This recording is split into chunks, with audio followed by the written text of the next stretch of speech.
Girls Club, it's Miss Katie and Mr. Zach coming at you again for another video today.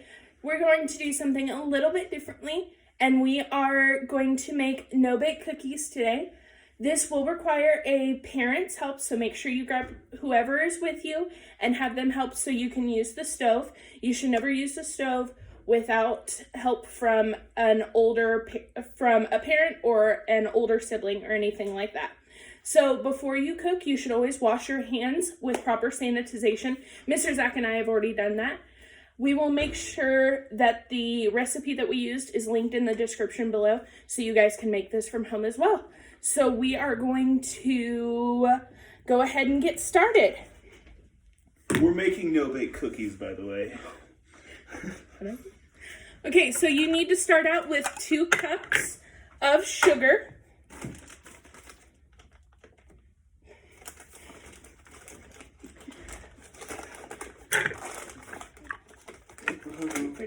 If I can get open the bag, that'd be great. I'm going to do this over the sink. You're going to need 2 cups of sugar, a half a cup of milk,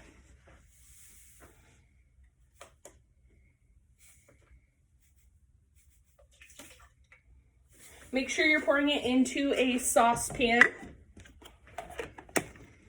There's 1 cup of sugar. You need a whole stick of butter. Make sure it's unsalted.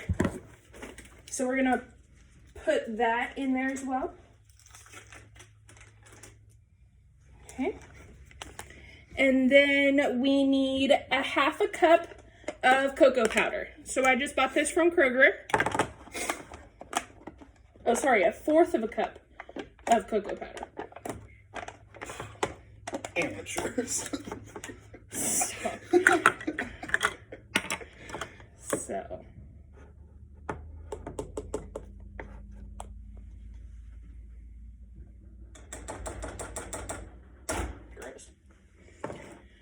Okay.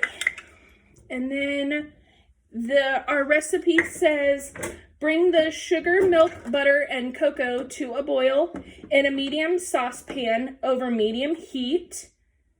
So we're going to wait and let that heat for a while. So after it's boiled down and everything, we've let it boil for a minute. So this is what it should look like.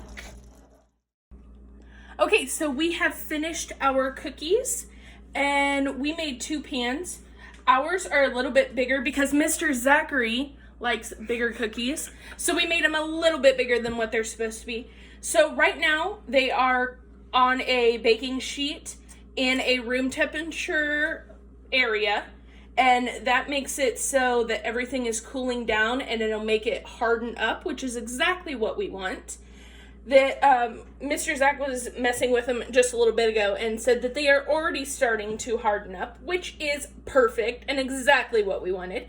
So these should sit for 30 minutes. And then after that, we can put them in a container, like a Ziploc bag or a Tupperware container. That's the word. A Tupperware container. And then they can be put in the refrigerator and just stay there for 3 days, I believe it says. So thank you guys so much for coming and joining us today as we do Cooking with Club. We hope to make this a every so often thing. We have a bunch of other recipes that we are going to try. We're going to do Rice Krispie treats and some other ones that are super easy for you guys to do. Thank you so much and have a great day. We love you. Bye.